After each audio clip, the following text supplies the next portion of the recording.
நாளித வேளையிலும் தேவ செய்தி கூட கடந்து செல்வோம்.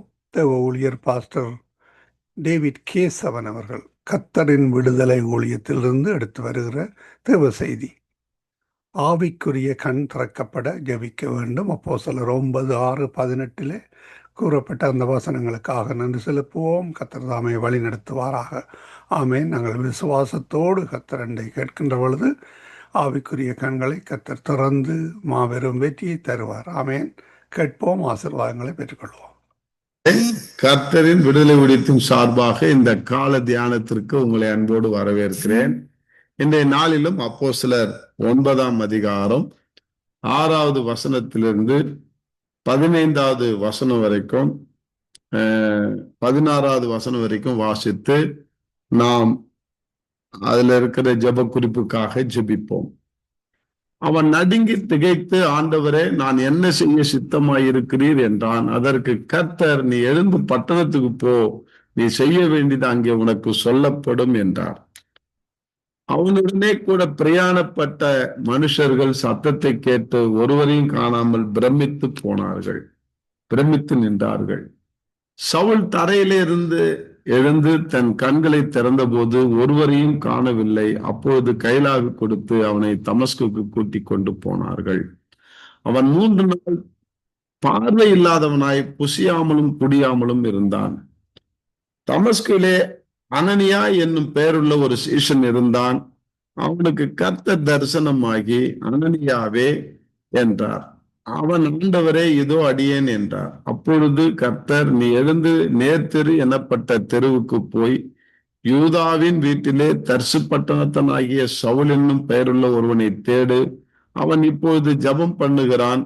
அனனியா என்னும் பெயருள்ள ஒரு மனுஷன் தன்னிடத்தில் வரவும் தான் பார்வை அடையும்படி தன் மேல் கையை வைக்கவும் தரிசனம் கண்டான் என்றான்.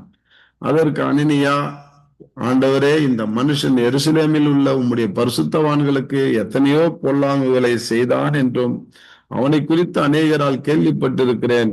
இங்கேயும் உம்முடைய நாமத்தை தொழுதுள்ள யாவரையும் கட்டும்படி அவன் பிரதான ஆசாரியர்களால் அதிகாரம் பெற்றிருக்கிறானே என்றான். அதற்கு கர்த்தர், நீ போ, அவன் புறஜாதிகளுக்கும் ராஜாக்களுக்கும் இஸ்ரவேல் புத்திரருக்கும் என்னுடைய நாமத்தை அறிவிக்கிறதுக்காக நான் தெரிந்து கொண்ட பாத்திரமாயிருக்கிறான். அவன் என்னுடைய நாமத்தின் நிமித்தம் எவ்வளவாய் பாடுபட வேண்டும் என்பதை நான் அவனுக்கு காண்பிப்பேன் என்றார். அதனால இங்க ஒரு பெரிய ஒரு காரியம் நடக்குது. சவுலை பார்த்து ஆண்டவர் சந்தித்த பிறகு முள்ளில் உதைக்கிறது கடினமாம் என்று நேற்று நம்ம பார்த்தோம். அது முள் என்றால் வேத வசனம் என்று அர்த்தம் என்று எபிரேயத்துல நாங்கள் படித்ததை சொன்னேன். அப்ப நாம எப்படி இந்த வேத வசனத்தை உதைக்கிறோம் என்றால் அலட்சியம் செய்வது உதைப்பதற்கு சமம் என்று நேற்றைய தினத்திலே பார்த்தோம். இன்றைக்கு அந்த பவுல், ஆண்டவரே, நீ எழுந்து பட்டணத்துக்கு நான் என்ன செய்ய சித்தமா இருக்கிறேன்னு கேட்டார். அடுத்த செகண்ட் நான் என்ன அப்படியே சரண்டர் ஆயிட்டேன். நான் என்ன செய்ய சித்தமா இருக்கிறீர்? அப்ப எழுந்து போ, அங்க உனக்கு சொல்லப்படும். ஆனா கண்ணு தெரியல. கைலாக கொடுத்து அவனை தூக்கிட்டு போய் ஒருத்தவங்க வீட்டுல வைக்கிறாங்க. 3 நாள் பார்வை இல்லாமல் இருந்தான் என்று பார்க்க. அதனால நேற்று என்னைக்கோ நான் சொன்ன ஒவ்வொருத்தவங்களுக்கு, ஆண்டவர் நம்மளுடைய கண்களை நம்மளை படைக்கும் போது 2 விதமான கண்கள், 2 கண்கள் அல்ல, 2 விதமான கண்களை வைத்திருக்கிறார். அதே போல 2 விதமான மரணத்தை நமக்கு வைத்திருக்கிறார். அதே போல 2 விதமான வாழ்க்கையை வைத்திருக்கிறார். 2 விதமான பிறப்பை ஆண்டவர் வைத்திருக்கிறார் என்று நான் சொன்னது உண்டு. 2 விதமான கண்கள் இன்றைக்கு நாம் பார்க்கிறோம். ஒண்ணு ஆவிக்குரிய கண்கள், 2வது சரீர பிரகாரமான கண்கள். அது ஆதியாமத்துல நீங்க பாத்தீங்கன்னா தெரியும். 2 விதமான மரணமும் வைத்திருக்கிறார். அந்த ஆதியாமத்துல 2:3 நீங்க பாத்தீங்கன்னா மரணத்தை குறித்து பேசியிருக்கிறார், கண்களை குறித்தும் பேசியிருக்கிறார். நீ சாப்பிடும் நாளிலே, இந்த பழத்தை சாப்பிடும் நாளிலே மரித்து போவாய், மரிப்பாய் என்று சொன்னார். ஆனா பிசாசு என்ன, நீ சாப்பிட்டா சாவ மாட்டேன்னு சொன்னான். இவன் எந்த சாவை குறித்து சொன்னா, ஆண்டவர் எந்த சாவை குறித்து சொன்னார்னா, ஆண்டவர் ஆவிக்குரிய சாவை குறித்து பேசினார், பிசாசு சரீரத்துக்குரிய சாவை குறித்து பேசினார். பழத்தை தின்னா நீ சாவ மாட்டேன்னாரு. பழத்தை செத்து போனாங்களா? உயிரோட தான் இருந்தாங்க. ஆனா உன் கண்ணு திறக்கப்படும்னு சொன்னான் பிசாசு. என்னது? அப்ப அது வரைக்கும் கண்ணு தெரியாம இருந்தாங்களான்னா கண்ணு தெரிஞ்சுது. ஆனா எந்த கண்ணை பத்தி பிசாசு பேசினா மாமிச கண்ணை பத்தி பேசணும். இத ஆவிக்குரிய கண்ணோட தான் ஆண்டவர் ஆதாம் ஏவாளை படைச்சார். அதனால்தான் அவங்களுடைய தங்கள் நிர்வாணத்தை தெரியாமல், நிர்வாணி என்று அறியாமல் புரியாமல் அவங்க பாட்டு இயற்கையா வாழ்ந்தார்கள். ஆனா இந்த நன்மை தீமை அறிகிற கனியை புசித்த பிறகு அவர்களுடைய ஆவிக்குரிய கண்ணு கூடாயிடுச்சு, மாமிசத்துக்குரிய கண்ணு திறக்கப்பட்டது. அப்பதான் தங்கள் நிர்வாணி என்று கண்டு அவர்கள் ஓடி ஒளிந்தார்கள் என்று பார்க்கிறோம். புரித 2 விதமான கண்களை குறித்து நிறைய பேசிட்டே போலாம். இங்க பவுலுக்கு சவுலே சவுலே ஏன் என்னை துன்பப்படுகிற ஆண்டவர் காட்சி கொடுத்த பிறகு அந்த பவரான ஆண்டவரை பார்க்க முடியாமல் அவன் என்ன செய்யறான்? கண்ணு குருடாயிடுச்சு. அவனுக்கு இப்ப மாமிச கண்ணை குருடாக்குறாரு, ஆவிக்குரிய கண் என்ன செய்யறாரு? திறக்கிறார். அன்பாலே நல்லா புரிஞ்சுக்கோ, உன் மாமிச கண்ணு குருடானாதான் ஆவிக்குரிய கண்ணு திறக்கப்படும். அதே போல நீ இன்னைக்கு காலையில நான் ஒரு குழுவுக்கு இடம் பிடிச்சேன், செய்தி சொன்னேன். என்ன செய்தின்னா, கோதுமை மணியானது நிலத்திலிருந்து செத்ததாகில் அது மிகுந்த பாவம், அது தனித்து உயிரோடு இருந்தா அது தனித்து அது எவ்வளவு வருஷமா இருந்தாலும் இருக்கும்னு சொன்னேன். அந்த ஒரு வார்த்தையை எடுத்து நான் செய்தி கொடுத்தேன், செத்ததாகில். அப்ப கோதுமை மணி ஏன் சாகணும்? அப்ப இந்த கோதுமை மணியிலிருந்து நமக்கு என்ன ஆண்டவர் கற்றுக் கொடுக்கிறாருன்னா, நீ தான் அந்த கோதுமை மணி, நான் தான் அந்த கோதுமை மணி. ஒரு நெல்மணியை எடுத்துக்கோ, அது எத்தனை வருஷம், 100 வருஷம் அப்படியே ஒரு இடத்துல டேபிள்ல வச்சாக்கா அது அப்படியே தான் இருக்கும். ஆனா அது நிலத்துல விழுந்து அது செத்ததாகில் அது ஜீவனை பெற்று ஆயிரக்கணக்கான லட்சக்கணக்கான கோதுமை மணி அது நெல்மணி என்ன செய்யுது? கொடுக்குதுன்னு பார்க்கிறோம். அதே போலதான் நீ நான் நம்ம ஆவில சாகாவிட்டால் ஒருத்தருக்கும் பிரயோஜனப்பட மாட்டேன். நீ நான் ஆவில செத்து போனோம்னா அநேகருக்கு பிரயோஜனமாய் மாறுவோம் அன்பான்லே. அது ஒரு உதாரணத்தை சொல்றேன். இன்னைக்கு நான் என்னுடைய ஆவில முன்னாடிலாம் நான் எப்படி இருப்பேன்? ஆண்டவர் அறியாம சுயநலவாதியா இருப்பேன். அடுத்தவங்கிட்ட பேசினா எப்படி நமக்கு என்ன லாபம்? ஒரு 5 நிமிஷம் 10 நிமிஷம் பேசினா என்ன பெனிஃபிட்? ஒரு 10 ரூபாய்க்கு லாபம் இருக்கான்னு பார்ப்பேன். இல்லைன்னா அவன்கிட்ட பேச மாட்டான், அவாய்ட் பண்ணிட்டு போயிட்டே இருப்பேன். எவனால எனக்கு பெனிஃபிட் இருக்கோ, எவனால எனக்கு லாபம் இருக்கோ, எவனால எனக்கு 10 ரூபாய் வருமானம் இருக்கோ அவன்கிட்ட தான் பேசுவேன். நான் அந்த மாதிரி சிந்தனை உள்ளவன், சுயநலக்காரனா இருந்தேன். ஆனா இயேசுவை ஏற்றுக்கொண்ட போது என் சுயத்தின் ஆவியை மறிக்க ஒப்பு கொடுத்ததுனால பிறநலத்தை பேணுகிற ஆவி எனக்குள்ளே வந்தது. இன்னைக்கு மணிக்கணக்கா அடுத்தவனுக்கு பேசுறேன், எந்த ஒரு எதிர்பார்ப்பும் இல்லாமல். இன்னைக்கு நான் கவுன்சிலிங் முடிச்சிருக்கிறேன். இந்த கவுன்சிலிங் வேலையை நான் போர்டு போட்டு செஞ்சேன்னா எனக்கு 1 மணி நேரத்துக்கு 1000 ரூபாய் பீஸ் தருவாங்க. அன்பால இன்னைக்கு 1 மணி நேரத்துக்கு 1000 ரூபாய் பீஸ் வாங்குறது நல்லதா? 1 மணி நேரத்துக்கு வெட்டியா பேசுறது நல்லதா? எதை விரும்புவோம்? இன்னைக்கு அந்த அளவுக்கு இன்னைக்கு உண்மையிலே நான் சொல்றேன், நான் நியூட்ரிஷன் முடிச்சிருக்கிறேன். இன்னைக்கு சாப்பாட்டை குறித்து நீ என்ன சாப்பிடணும், எப்படி சாப்பிடக்கூடாதுன்னு ஒரு சுகர் பேஷண்ட் பேசினா எனக்கு ஒரு 500 ரூபாய் பீஸ் ஒரு அப்போலோ ஆஸ்பத்திரியிலயோ அல்லது வேற ஒரு ஆஸ்பத்திரியிலயோ டயபெட்டிக் ஆஸ்பத்திரியில நான் ஒர்க் பண்ணேன். ஆனால் இன்னைக்கு அநேகர்கிட்ட நான் என்ன செய்யறேன்? மணிக்கணக்கா நாள் கணக்கா பேசிட்டு இருக்கிறேன். ஏன்? அடுத்தவங்க ரட்சிக்கப்படணும், அவங்க காப்பாற்றப்படணும், அவங்க ஆவில வளரணும்ன்றதுக்கா. அன்பாலே இன்னைக்கு அப்ப நமக்குள்ள இருக்கிற சுயநலத்தின் ஆவி, இச்சையின் ஆவி, கசப்பின் ஆவி, எரிச்சலின் ஆவி, இதெல்லாம் நீ சாகடிக்க அநேகருக்கு நீ பலனுள்ளவனாய் கோதுமை மணியை போல நீ மாறுவாய். அன்பாலே இன்னைக்கு அதைதான் அந்த வார்த்தை சொன்ன, இங்க அதைதான் சொல்ற. அவர் கண்ணு தெரியாம இருக்கும் போது ஆண்டவர் சொல்றாரு, 3 நாள் கண்ணு தெரியல.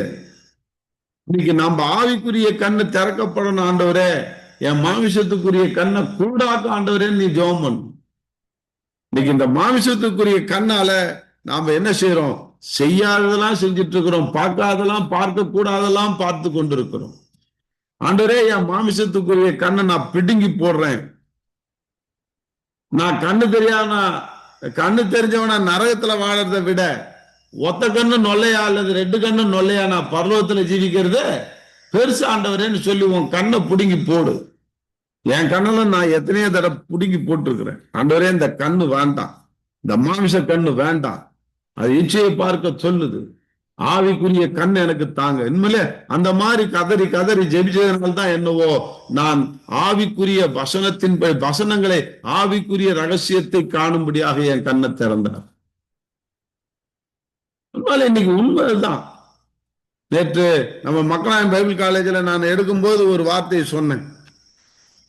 மார்க் 5ஆம் அதிகாரத்துல ஒரு பிசாசு பிடிச்சவன அவன் சொல்றான், நான் உன் கூட வரேன். இல்ல என் கூட எல்லாம் வராத, கர்த்தர் செய்து போய் உனக்கு உன் தெருவில் உன் ஊர்ல எல்லாருக்கும் போய் என்ன செய் அறிவின்னு சொல்றார்.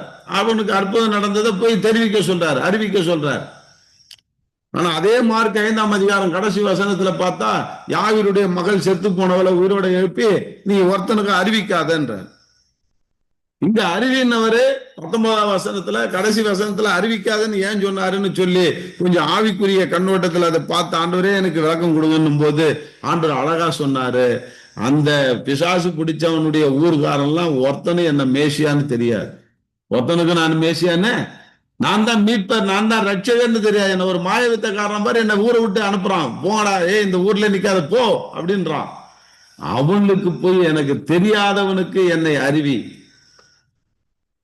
ஆனா யூத பட்டணத்துல இருக்கிறவன், இவன் ஜபாலய தலைவன், கரைச்சு குடிச்சவன், 5 ஆகமத்தை, இவன் மேசியா யாருன்னு தெரியும்.